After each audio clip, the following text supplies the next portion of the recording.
Hey, what is going on? Keep thinking I'm like gonna do one more video and take a break off the YouTubes, man, get off the internets. One more video. So I got one more video. And then I got some more stuff that's in the mail, came in. I gotta wait for a few more items. So I got a couple more vids on the way. You know what I'm saying? But yeah, I am taking it light just off of being on the internet. My footprint online is getting lighter. So if you don't hear from me, I'll be back. Had to stop by Vision Comics and Oddities one more time, and I got a bunch more stickers, some more stuff that I put on the box there, and then check that out. He ordered some stuff that I got in there recently, the owner, Chris. He's got such a cool staff that hang out there. This guy, right here, see? He is focused. He's driven. He has goals. You know, let's keep this guy. This guy here, he's got enthusiasm. He's got initiative as well. He looks very assertive. That floating hand will probably come in handy. Hold on to that guy. Look at that amazing artwork right there. Fuck yeah. This guy is fun, good music. I'm working with this guy, you know, I'm gonna get a sugar high. Just hanging out next to that cat. I definitely hold that cat around. Look at that. Very pensive, lost in thought right there. She might have trouble paying attention. I don't know. This guy, anger management issues. I don't know. He's just not feeling like he's trying. I don't think he's the type of person that would really work with me. So, hold on, but they're all pretty cool, pretty interesting, like horror based. Really great artwork. How much were they? They were 50 cents a piece, 3 for $1. And then I added a bunch more in the box there. I've been trying to get Michelangelo because they had all 4 in this box at this other place I was at last week, and I've been looking around. So I just decided, fuck it. I ordered a Michelangelo and RoboCop. It was like from the same type of style. Y'all know Carl's Jr.'s? Carl's Jr.'s, right? And Hardee's. I don't know. There's a Carl's Jr.'s by where I take my lunch break, and their food is god awful. But so I decided to check out these Adult Swim promos. I didn't feel like getting a meal. This was just over $2 each. So I got a couple this past week. What did I get? I have no idea who the fuck that is. Alright, there's one. I do not know who the hell that is. Want to take your combo for an Adult Swim? 8 limited edition collectibles from all your favorite shows. It's the only part of your meal. Collect them all as part of the Adult Swim. Only at Comic and Hardee's. Oh my god, are you fucking kidding me? You fucking bastards. What a goddamn waste. You know, first instinct, my history with this type of shit. Promos that cost more than like $1 or just don't even come with a meal, you gotta pay for it. Fuck that, man. This is some bullshit. What's up? There you go. I was hoping for Nathan Explosion from Metalocalypse.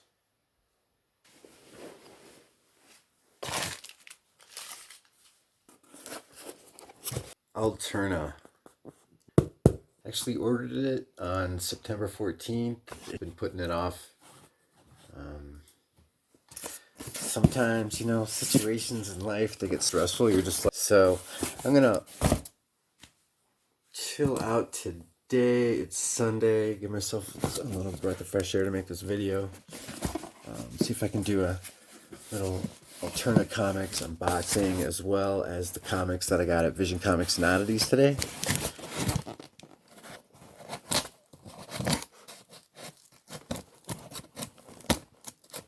I'm trying to get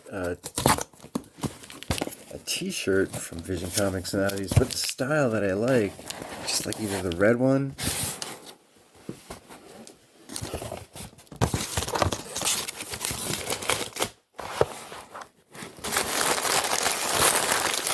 anyway, they didn't have that t-shirt either. So I gotta get a t-shirt from them. Alright. Yeah, I wouldn't mind getting a Alterna Comics t-shirt, something that didn't say any type of brand name.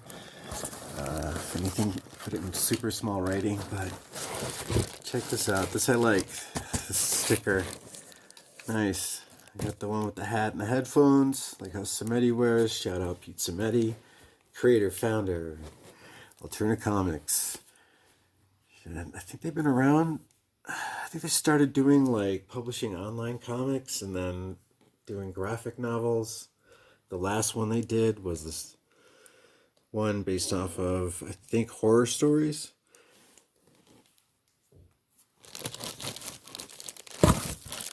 Yeah, they've been publishing comics that you could get at the newsstand and direct to the market. God, I think since 2015. So, not sure on the dates. I know they're relatively young. They've shifted away from doing newsstands to now either to direct markets. Here's the packaging, by the way. So you had the box. He just did a video called Destroying Comics, which is really, he's showing how he packages stuff. Yeah. So far it's the same. He's got the comics in the plastic bag. The box here, sturdy cardboard box.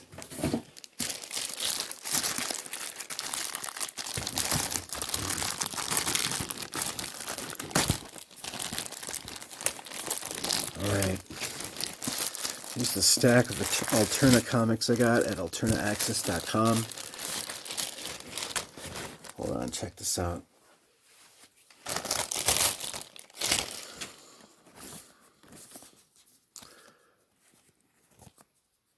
My 2 stickers. We hope you will continue to order. What we got here?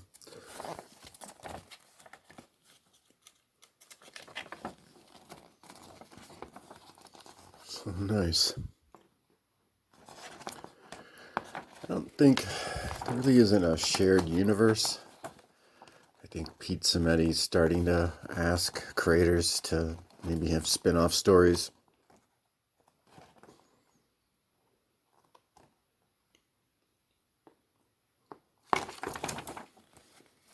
I'm not sure who did the art here for this. Looks like it's the same for Gods and Gears. I don't know, maybe Ryan Wynn.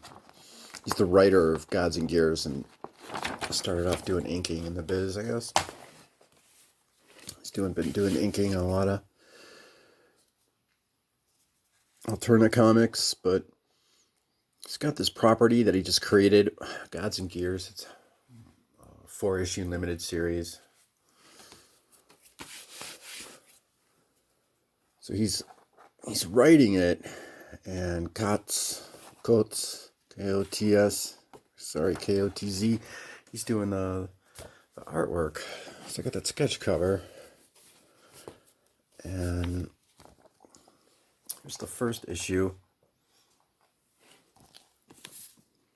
Some of these copies are considered like just like banged up. So even though they're $1.99, I got it on discount.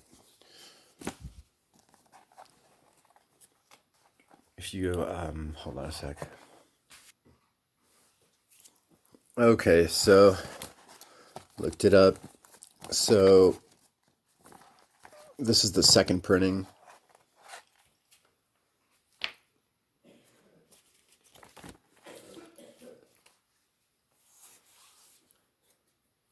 Okay, so this is the second printing of Gods and Gears by Ryan Wynn and Dean Coates. I don't know, he's doing the artwork. Now, this story starts off in 1910. It's like a fictional city, Carbon City. This guy, Ryan Wynn, the writer, he created his own little world building here, like multiverse. He's got people from other dimensions and shit. So you got Captain Driver, and this is his sidekick, Shotgun.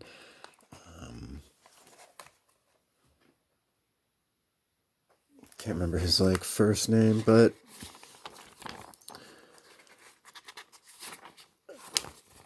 got a first printing. It's all banged up. So they got this place called the Blending that you got these groups of gods. These like, there's so many different aspects to this world building that's going on here with gods and gears. I don't know how to explain it entirely, except for the fact that you got these like four separate. They were like soldiers for these two gods. One represents order, one represents chaos. Like this man and this woman. A huge cosmic scale, like creation of space and time type level.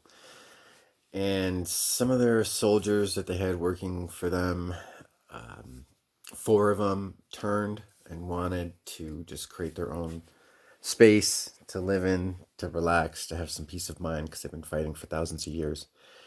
I think around 10,000 years ago, they ended up building these like large mushroom looking structures on different worlds that would allow them to teleport. And the keys to those teleportation pathways into the Blending were these weapons that they had. One guy had a vehicle, a car like this, with a club. Another person had like a sword. One person had a spear. I forgot the fourth one. But, and these people were like demigods. And they had like things like potions and stuff. And so this takes place in like 1910, and this kid, he was supposed to hold on to that car while it was going through this stunt race track throughout the city, and well, he ends up in 1890. So he goes back in time 20 years in South America, in this magical place that was created by these demigods that would allow them to teleport throughout different worlds to get away from the whole wars of fighting and working with those two large supreme cosmic beings. That's the story. And you have some backstory between this kid who's now lost.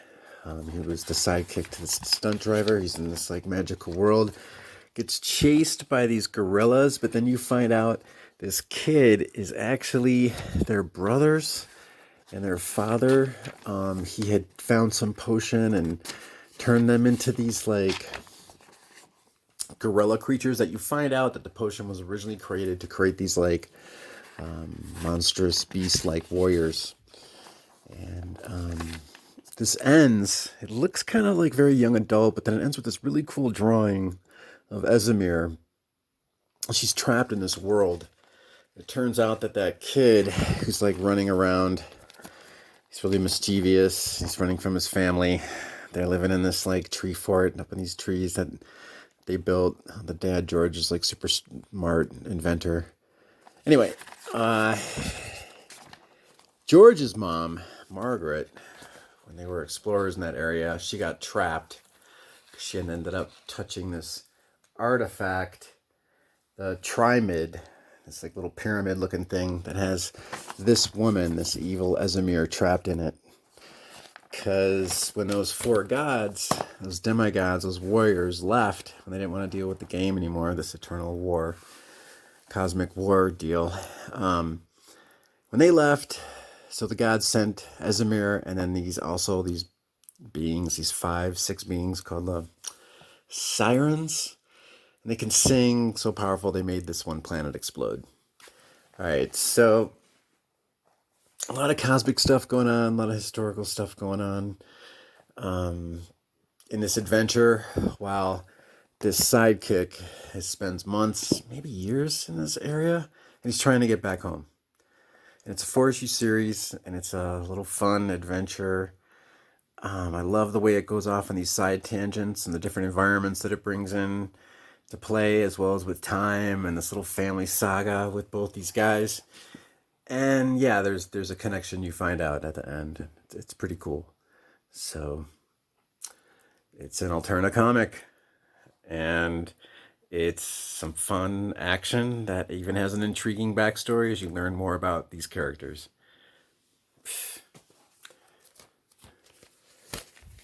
Nothing political, just fun. That's written by Ryan Wynn, and hold up. Okay, so this is Words and Colors by Ryan Wynn. Pencils and Inks by Dean Kutz. But yeah, Ryan Wynn. So that's RYNWINN.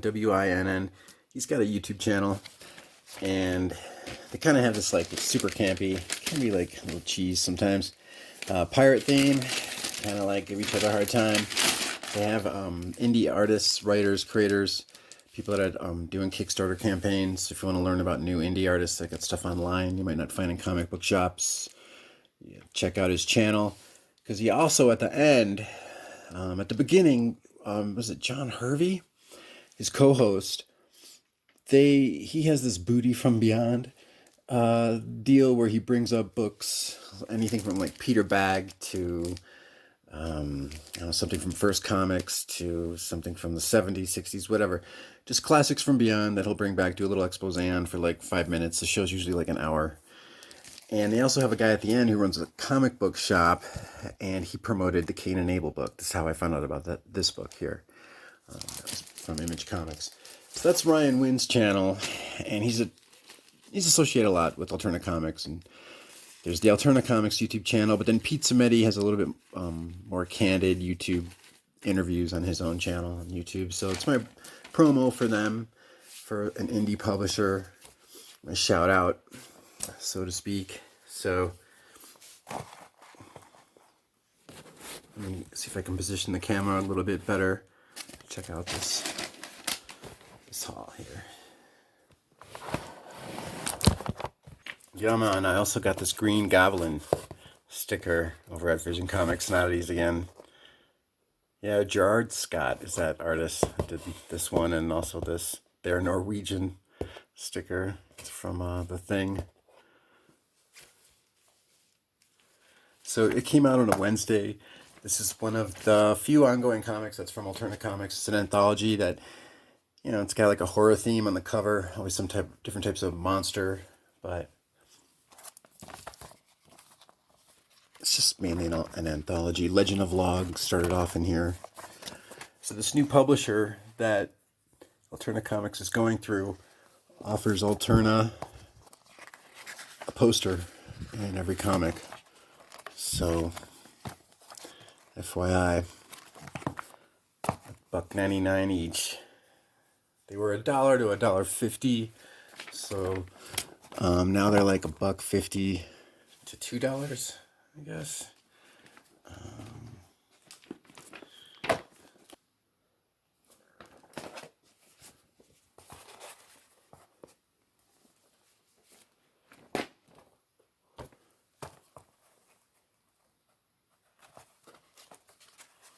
It's some cool shit.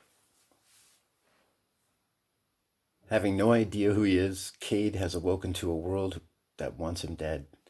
With only a trail of bodies to follow, Cade sets out to find the truth by any means necessary. Spencer Desmond. Was this co-written, I think? It says...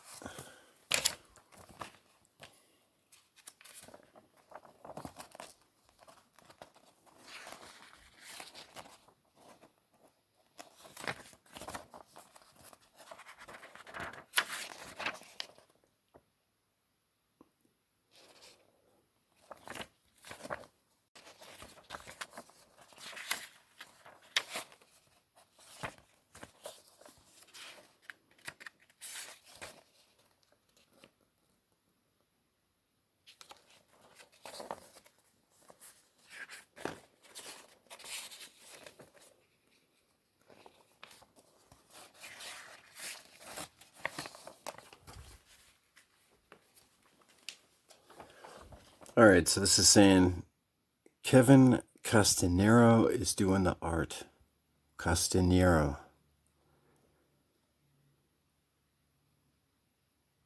Nick Welch colors. Spencer Desmond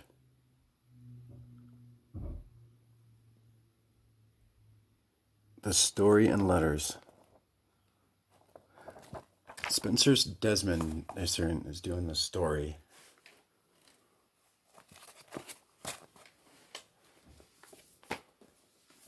That's why I had this Voidwalker next to here, because when I saw the name Kevin Castanero, and then thought, and Spencer Desmond. So Spencer Desmond did the story, but then over here, right here, we have ourselves a really cool story called Voidwalker, which is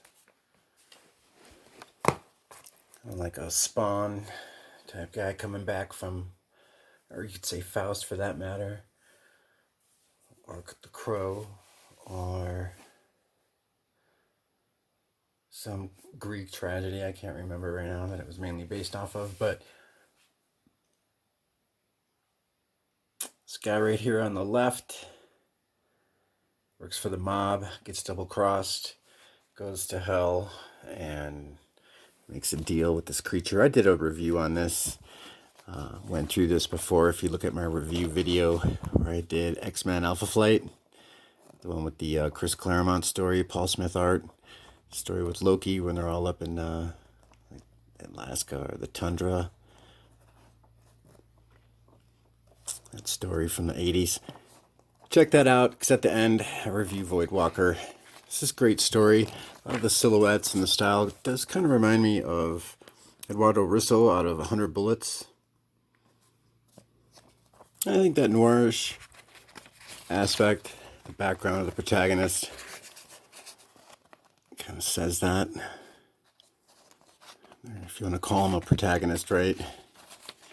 Works for the mob. I think his own dad, this guy, I think his own dad ends up double-crossing him. Or uncle. Yeah, it's his dad. He says, "Go home, son."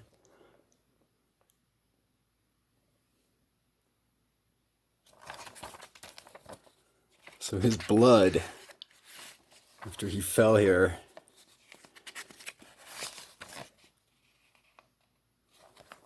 when it comes in contact, it's like a deal that he makes with this devil, essentially, this demon.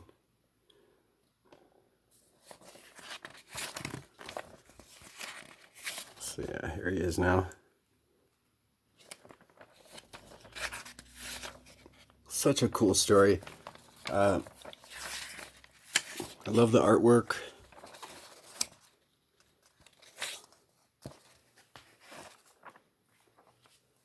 I like the writing.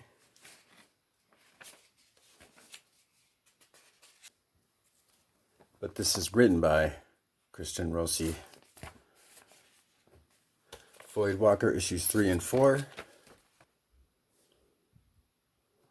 You know it's a first print with Alterna because it would have just red or some other color in the upper left corner here. If it's gold, it's a second print. If it's silver, it's a third. And if it's like a bronze color, then that's their final fourth printing.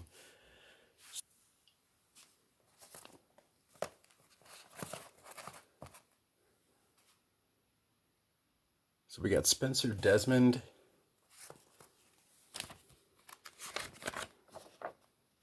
Doing the story in here. And then in here, right there, Spencer Desmond, words and letters. Christian Rossi. Art, Christian Rossi. Fucking kicks ass. And I think it's stories like this, solid reads like this, that a name like Christian Rossi could end up blowing up. You get some of their earlier works, something like this Voidwalker, from a solid publisher like Alterna Comix. Why not?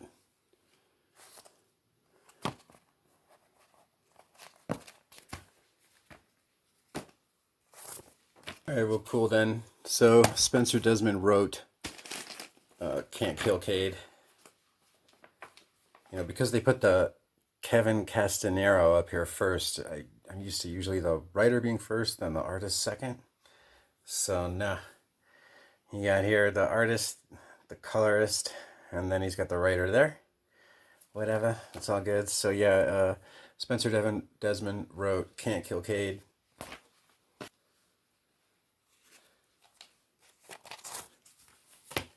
As well as Voidwalker, that has that kind of Eduardo Risso, 100 Bullets looking type of art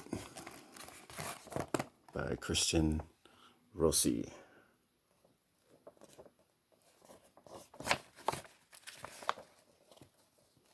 Nice. All right.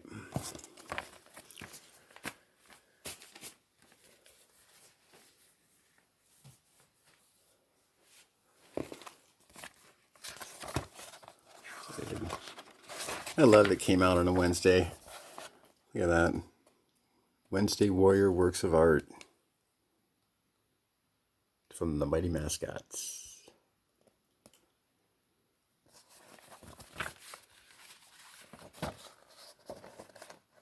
So diverse range of black and white stories. Oh no, wait. Yeah, wait. Cool.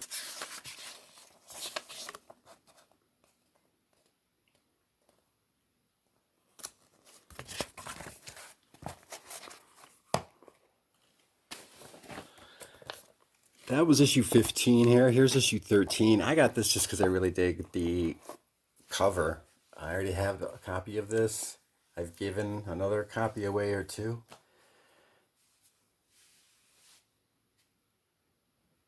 Steve Mardo.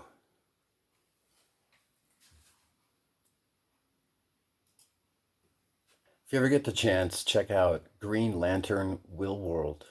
W-I-L-L. Will World. That is actually written by J.M. DeMatteis, 2001, during that like new Marvel era. Seth Fisher, though, is the artist, and he does some tripped out shit. That reminds me of this. Seth Fisher also did that Fantastic Four Iron Man big in Japan, also during that early 2000s Renaissance. And this is just a great anthology. People getting creative with it. Supposedly optioned for a movie, Trespasser. So, Alterna Comics, they got these Alterna Giants. And they'll take a 3, 4, 6 issue run, whatever, slab it all together in like this comic book format, trade paperback deal. Pretty much 96 pages for $4.99. Christian Rossi. So that's the same artist as the Voidwalker. Yeah, nice. Cool. I am psyched. I'm looking forward for this. Yeah, I got the individual issues, the first printings, after I heard it was optioned for a movie. And it's kind of like, you know, that story, I think it's The Road, post-apocalyptic, like post-apocalyptic, where things just slow down. Feel like they're living in like a wasteland. Well, I guess father and daughter are off in the middle of nowhere in this farm, and one of their animal traps or bear traps, or it catches an alien stuck in it. They find it.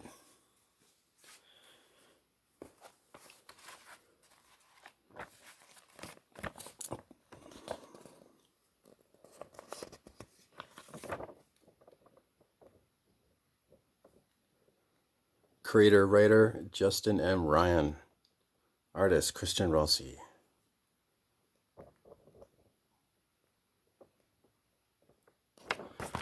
And this originally, I think past few years, it's been a lot of goodness coming out of Alterna Comics. Definitely recommend you also check out Tinseltown. I don't know why I didn't get a Tinseltown. This woman that's a cop on a Hollywood set, like in the 1920s. Red Rose. Damn, another Christian Rossi book. Looks like a street vigilante. Haven't read it yet. So now we're talking regular size. Oh, nice. So now we're talking regular size comic book for $1.99 over at Alterna Comics. So we're moving higher up from $1 to $1.50.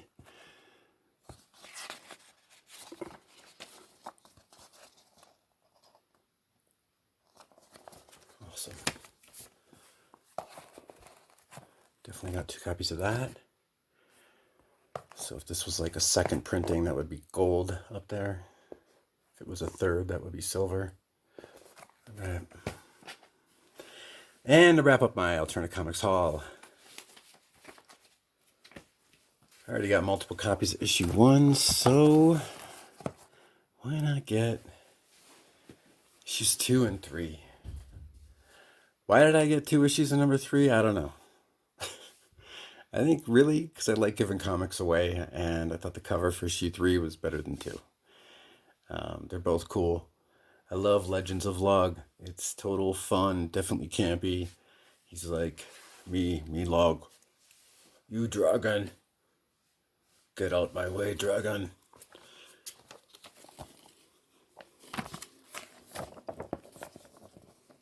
You can meet all the creators over at Alterna Comics at the YouTube channel for either Pete Samedi or even Ryan Wynn's channel.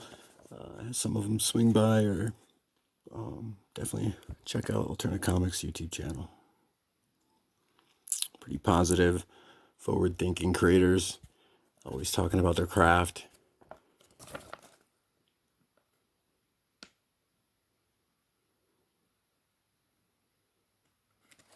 Frankie B. Washington, art. Ski Saharsky, story.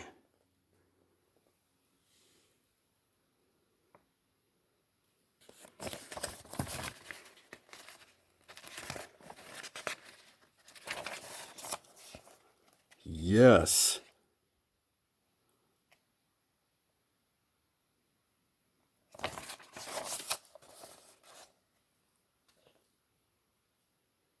He has this little bird sidekick.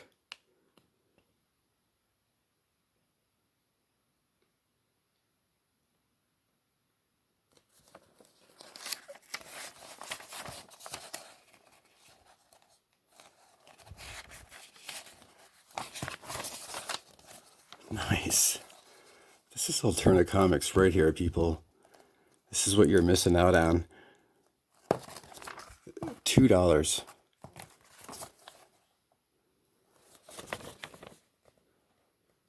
Story, Ski Saharsky, art, Trey Baldwin.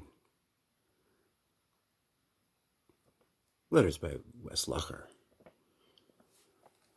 Amazing.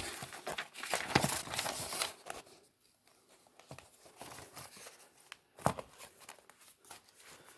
right, that wraps up my Alterna Comics order. Came in on time. Great packaging. Thank you. Thank you, Pete Samedi. Word to Alterna Comics. A word up to Ryan Wynn. Yeah, got a reader copy and one to give away. Second printing here. Just want to give a shout out. Y'all got to check out this Gods and Gears. He's having an annual come out that's related to the Gods and Gears universe. Thunderella. It's this woman, hammer-wielding goddess, I believe she is. I'm not sure her background, but I think she's one of those demigods. Yeah. Thunderella, check it out. That has the art and written by Ryan Wynn, writer here on Gods and Gears. Great story. Great world building going on here with Gods and Gears. Keep an eye out for that, please. All right. Back to my Vision Comics haul. Went out to Vision Comics yesterday, and I'm pretty much done spent all I think I'm going to need to spend. I need to get one of those t-shirts, though, but I did pass on a Fantastic Four 220. I already got 3 copies, and I got to do like a little John Byrne vid in a minute. For now, this is what I got over at Vision Comics and Oddities. Fantastic Four, number 222. It's right out of September 1980. So when you're looking for some John Byrne Fantastic Four keys, just keep in mind of like issue 214 and 220, right? Because, hold up. Because issue 220, John Byrne did the pencils on the cover, and he wrote issue 220. Joe Sinnott did the inks. Now, the significance with issue 232, right, is this is the last issue after 16 years. After 16 years of inking the Fantastic Four, issue 232 is the last issue Joe Sinnott inks, the FF. But in issue number 236, everybody comes back. Everybody that's inked the Fantastic Four. But John Byrne started doing consistently the writing, his own inking, ever since issue 232. Also, by the way, real quick, also in issue 214, that's a Marv Wolfman story. John Byrne did the covers and the interiors with Joe Sinnott doing the inks. But then again, I don't know what the significance is with issue 214, because if you look at issue 213, it doesn't look much like John Byrne, though, but I think that's actually that does not look like John Byrne. Like, I don't know if it was just him doing the layouts then, maybe, but it looks a little bit more like Byrne in issue 214. So it's John Byrne doing the layouts and Joe Sinnott doing the finishes. That's why those early John Byrne credited books, they don't really start looking like John Byrne until really like this issue 232, because he's doing his own inking really post 232. Joe Sinnott's 16-year run, beginning with issue 44 minus fill-ins as inker for this series, ends this issue for issue 232 per comicfind.com. And I got Terry Austin, though, credited for the inks for the cover, and it's saying John Byrne did the inks for the interiors as well as the illustrating. So take that for what you will. So to kick off his run, John Byrne uses the elementals brought about by Diablo as a plot device for his first story arc here, and Fantastic Four need the help of Doctor Strange to come in and help them capture Diablo. Kind of cool, because you got, like, I think it's the Earth Elemental that was fighting Sue Storm, trying to suffocate her, the Wind against Johnny Storm, Water against the Thing, it was Fire against Reed Richards, and then he ended up using his smarts, obviously, to get himself out of it. John Byrne put his name on the map because he brought back that classic Lee Kirby feel of that Silver Age Fantastic Four. He wasn't bringing the Silver Age to the modern, he just was bringing that classic feel. I guess you could say he successfully modernized the Fantastic Four, still maintaining that classic, iconic traits that resonate throughout time. This issue right here, number 222, is actually art by Bill Sienkiewicz. It's a Marv Wolfman story. What's my deal with this story? Franklin Richards, focused, plot.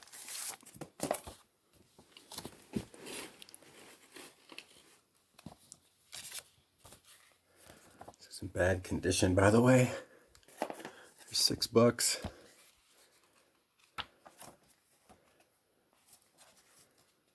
What's this guy's name? Nebuchadnezzar? No. Doug Munch story.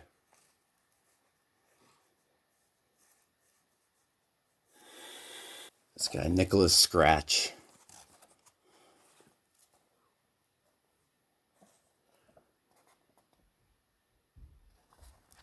Possessed Franklin Richards.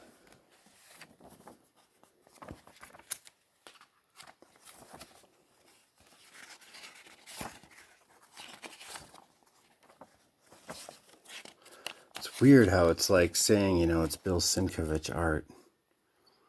Oh, look at that. Satanic Star. Be in China now. You cannot be in China. Banned from China. You banned from China now. You banned from China.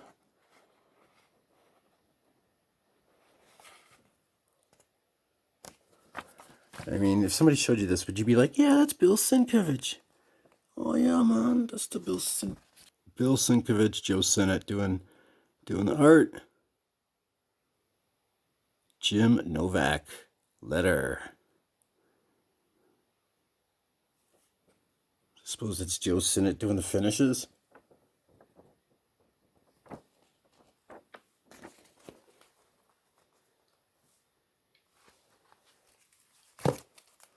$6 for that 222 direct. Here is issue 232. So issue 222, cover date September 1980.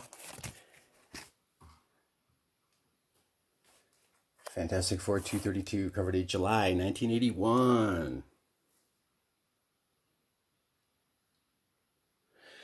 So now I think, typically I thought like the Whitmans would have like the barcode with the slash going through it, but then with it blocked off like that, I mean, as opposed to it not being blocked off, with the corners blacked out, that still makes that a Whitman then? Does anybody know? We're talking 1981. So I'm not even sure if they had those little Whitman packets anymore by then. Okay, same thing with this one. Look at this, really nice condition, 236. Beautiful John Byrne cover. Here we got Fantastic Four, 247. So this Prince Zorba, his father got overthrown by Dr. Doom. So then he was like, oh, okay, I'll overthrow you back. Yeah. And then did that to Doom, and then Doom needed the help, basically, of the FF to come back into power. Such a great image of Doom.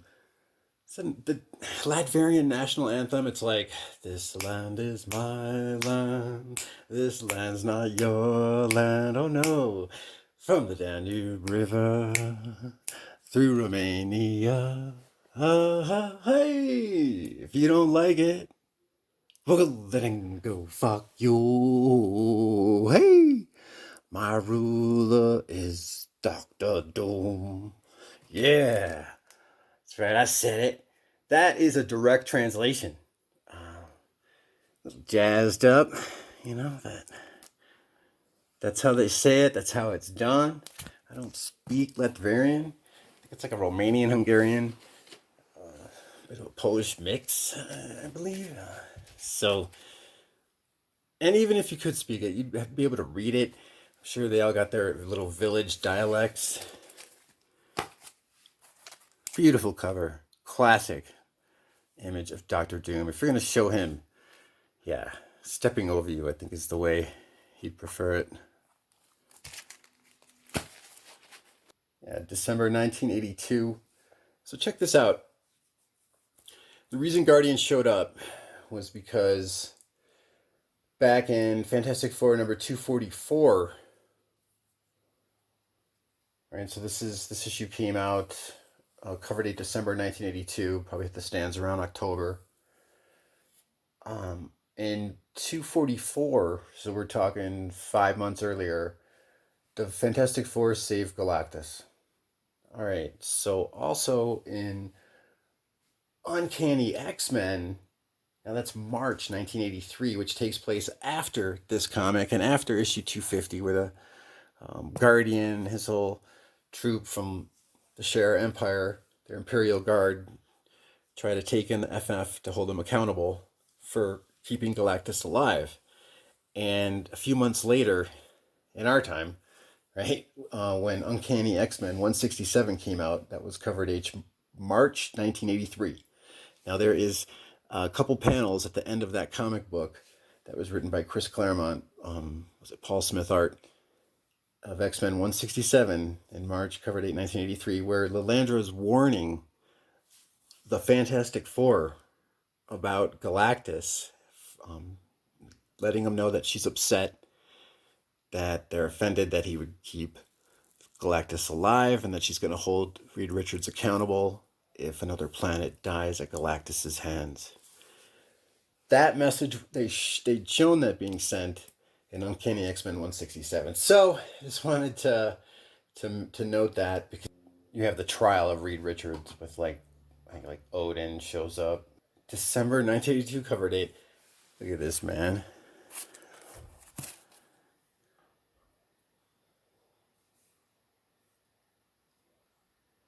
I mean, purple Superman with the mohawk.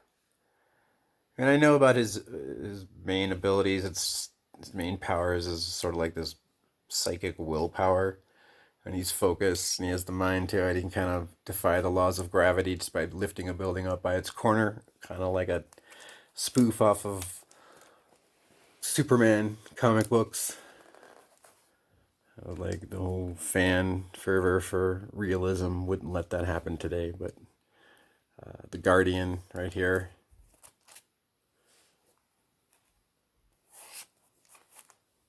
Excuse me, the Gladiator right here, the Guardian. He's part of the Imperial Guard.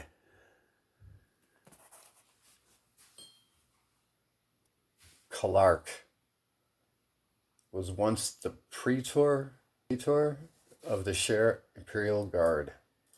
So after the Share Kree War, with the apparent death of Lilandra and Vulcan, Clark is elevated to the position of Magistor by consensus of a desperate Share populace.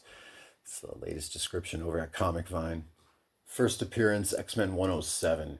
He was trained under the tutelage of Deathbird, Lilandra's evil sister.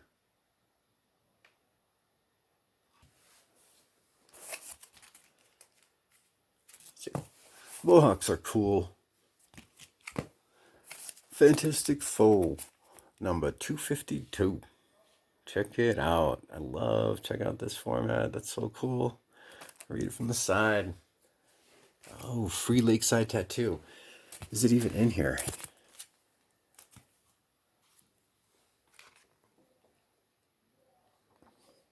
All right.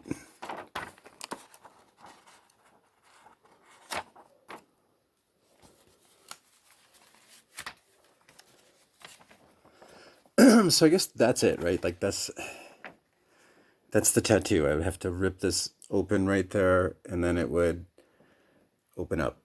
I think it's folded along here, along this side here, and then it's perforated there on the left. I think you open that up. I don't know. Because what can you do? Well, I can do this.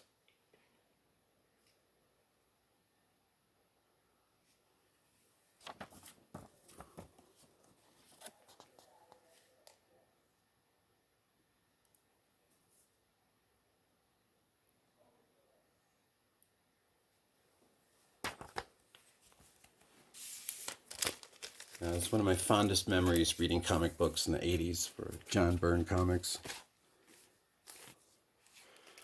Yo, man, for sure. For sure. Fantastic Four, number 275. Some people are saying that's a Stan Lee ripoff right there. Spoof. The Naked Truth. It's the name of the Sleaze publication. Nice newsstand copy of Fantastic Four 275 out of February 1985, card 8.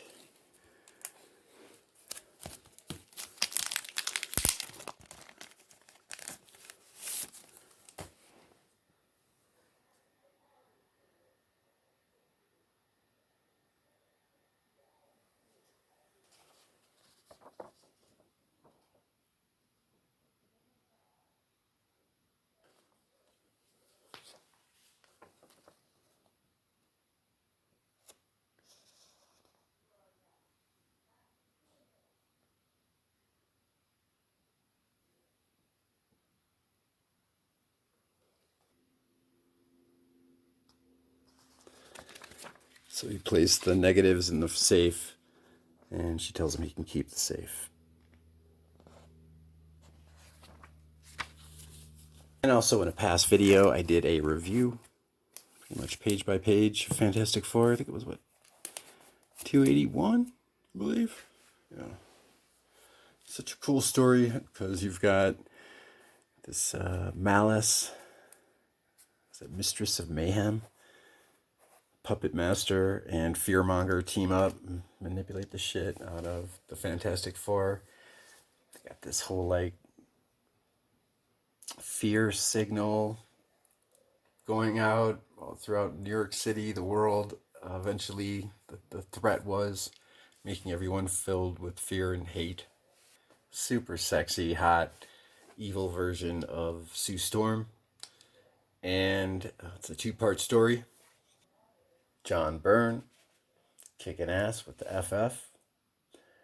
I would say, like, really, though, for me, maybe like a few more issues after this, but really when things started getting into like tie-ins, like with Phoenix returning, and then with the Beyonder, things just started dragging on. I mean, once again, we're talking, what is that Beyonder issue?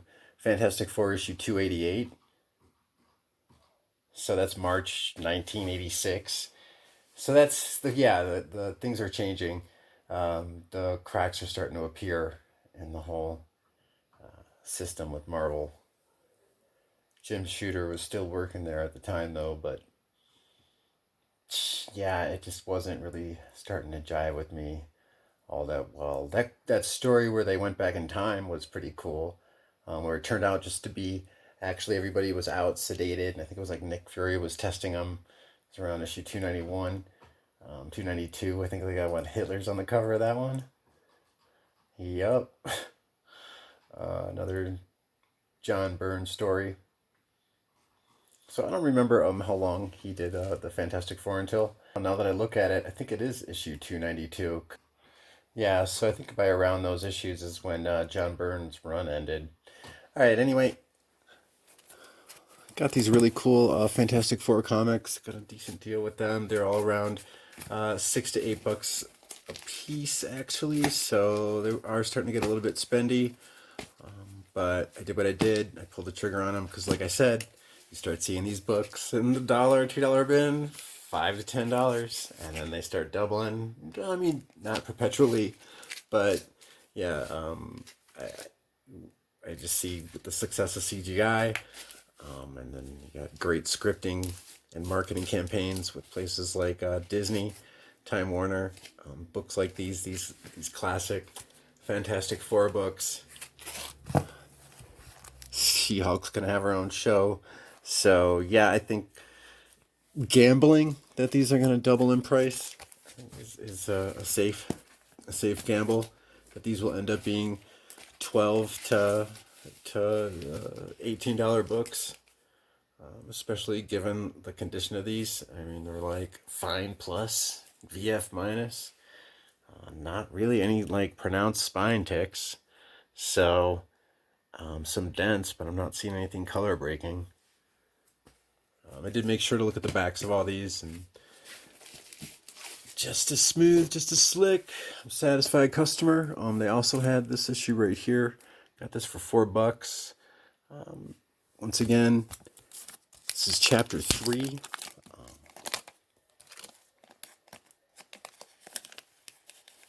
Lucille's first appearance. Dark Horse presents issue number 52. July 1992 cover date. Slight spine roll going on, but no color breaks going on right there. That's really more important for me, as well as with sharp corners.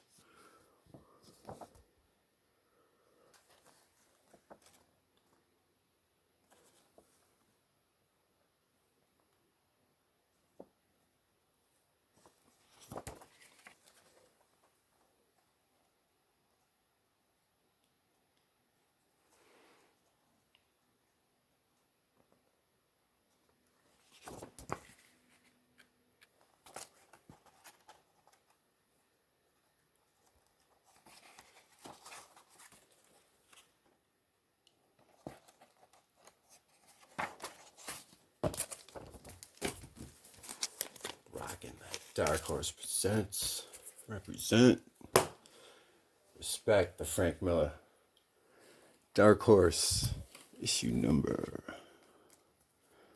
10 and 11 of Dark Avengers. Newsstand. News what? I said newsstand. Yes. I don't know if it's BF. All that white hides all color breaks, right? Got one right there though. They did have issues for Vision Comics and Oddities. They had issues like 12, 13, and 14, but they were very much banged up. Some chipping going on too at the bottom. So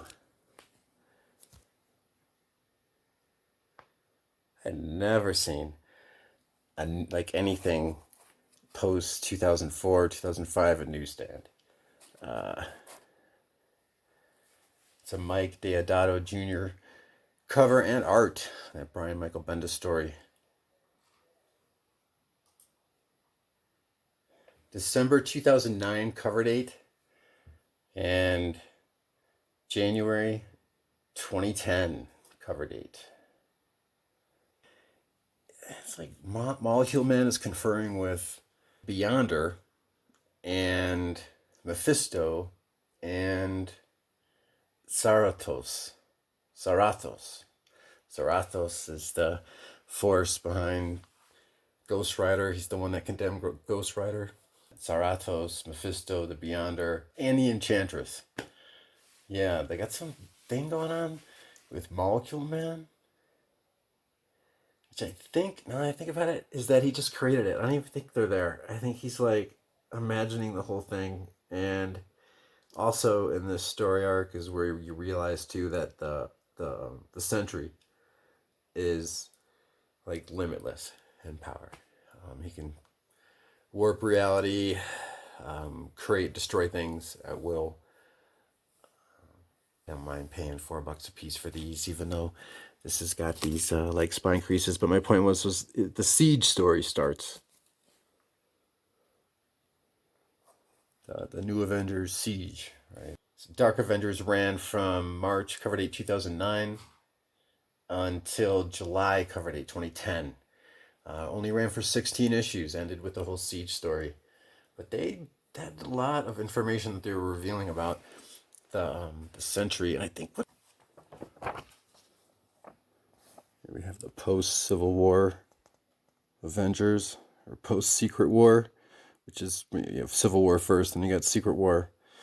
The Avengers ended up splitting up, the Secret Avengers and the Norman Osborn's Avengers. The Secret Avengers were led by Captain America. Black Suit Spider-Man. But then this is the Venom. Is it the guy that was Scorpio? The Scorpion? And the green suit with the big tail, I think he ends up becoming. I think that's the version of Venom in this story. So now, I thought this was just Molecule Man kind of losing his mind. He really created all these people and they weren't really there. Zarathos,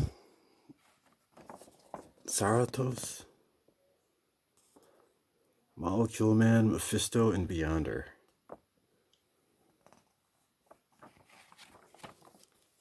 Not bad condition. Yeah, it's got those color-breaking spine ticks here, but that white hides the breaks in the back, I guess, huh?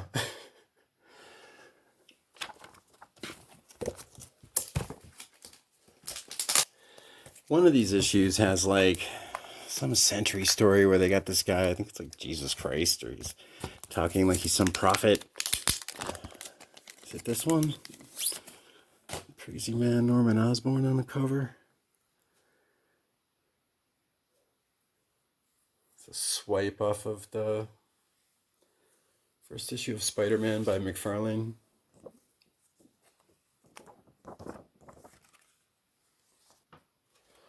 Whoa, look at that. Norman Osborn dressed as Spider-Man with Gwen Stacy, pregnant Gwen Stacy. Was that those Straczynski that added that story where she had an affair with Norman Osborn and she had twins. That was right after I stopped reading Marvel.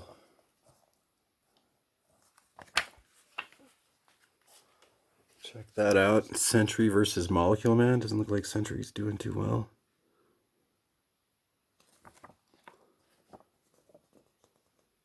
Whoa.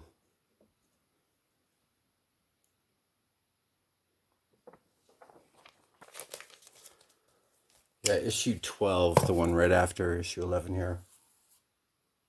2010. It's a white cover. It's got the whole Dark Avengers in the center, kind of grouped together back to back like they're about to be surrounded or something, but it's full 90% white cover. Trying to find that VF or better, good luck. But yeah, they had a copy of that. It was beat up, it was beat to shit. So I passed on it. Stand. Stand. Stand. You stand. Marvel Tales, issue 156. They had a bunch, but they were ridden with spine ticks and also some chipping going on at the bottom and the edges too. So this was the nicest one I found. $4. Steve Ditko doing the cover, the story, interior art. Stan Lee doing the script. Why does Spidey cringe and the helpless fear as the evil Sandman stalks the city streets? This thing's tilting over. Look at that. See, this is called wood. And then people used to have these reams that were also made of wood, but it was called paper. And guys that didn't know, they were called newspapers. And pieces of those huge newspaper collected all these pieces of paper together. Like in this book, but it was like in print and paper, and it would be used as trash or something got knocked over, and it was hovering all over the Spider-Mans. So that's what that stuff is, in case you guys don't know. That's called wood. These are human beings interacting out in an open space. Fortunately, this one's violent. The Sandman. Be prepared for countless surprises in this great dramatic offbeat issue. So yeah, that's what he's hiding behind. That's wood, and that's information used to be on things called newspapers. So that's like, those aren't leaves from a tree. It's like paper, newspaper. Look it up. So it's a newsstand copy, Marvel Tales Spider-Man, issue 156 out of October 1983, and that reprints Amazing Spider-Man from November 1964, issue 18. Mobius, drawing Morbius. This is from September 1991.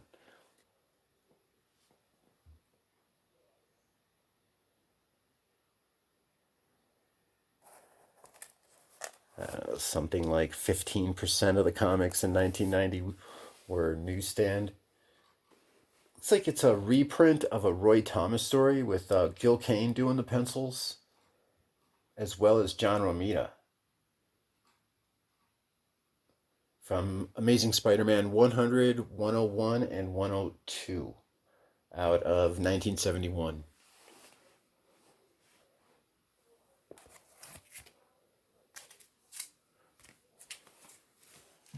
Yeah, I did it. I pulled the trigger and contradicted myself from my last vid, or the one recently where I said, yeah, I got a 5th printing of issue number 1 and first printing of Teenage Mutant Ninja Turtles numbers 4 through 18. Doubles of 17 and 18. You know it. I never could get this cover. I mean, like, when I saw, if you don't know TMNT and you look at this, I just look at this as like somebody was low on time. I mean, this is what I thought when I first saw this.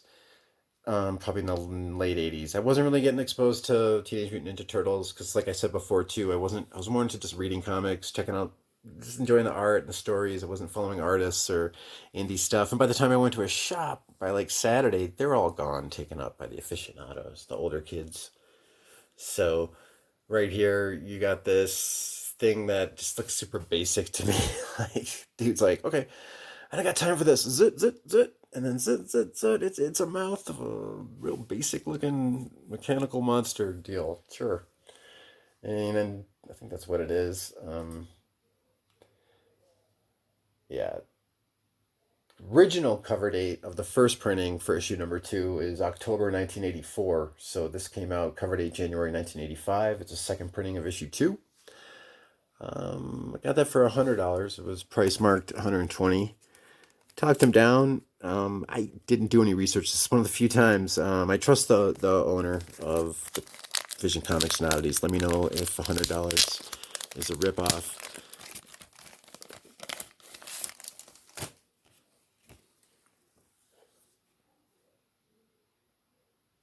All right, hold on here.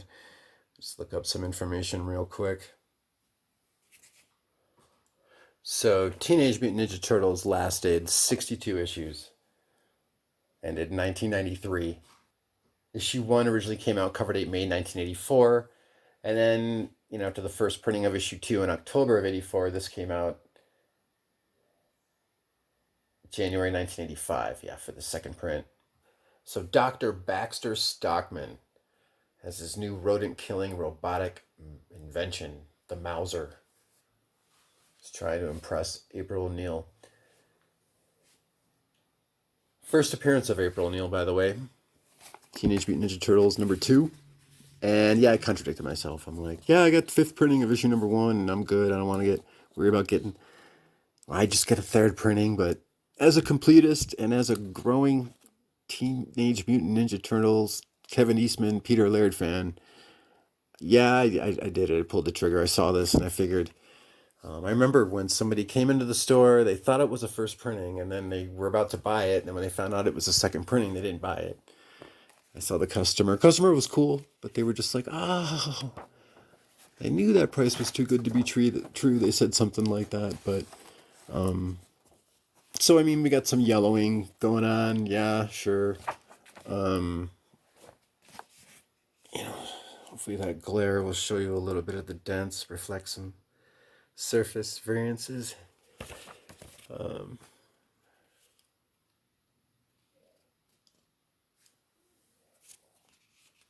This is by Peter Laird, Mirage Studios. Non-stop kick ass.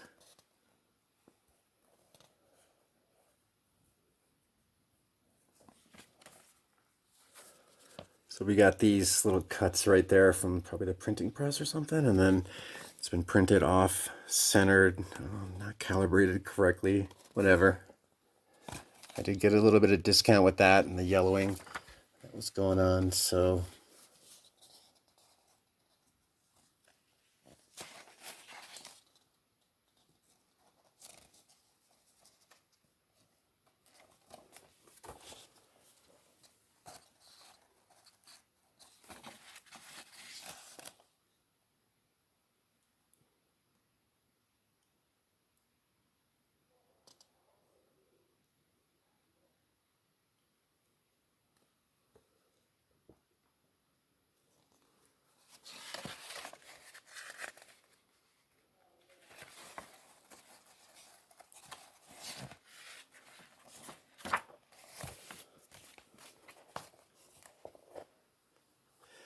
Yes!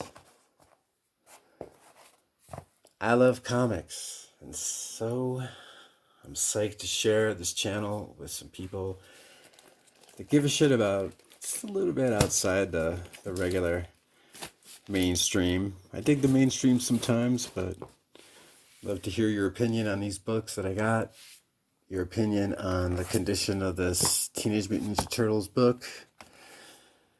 You can check it out again and make sure that I didn't fuck it up. We got here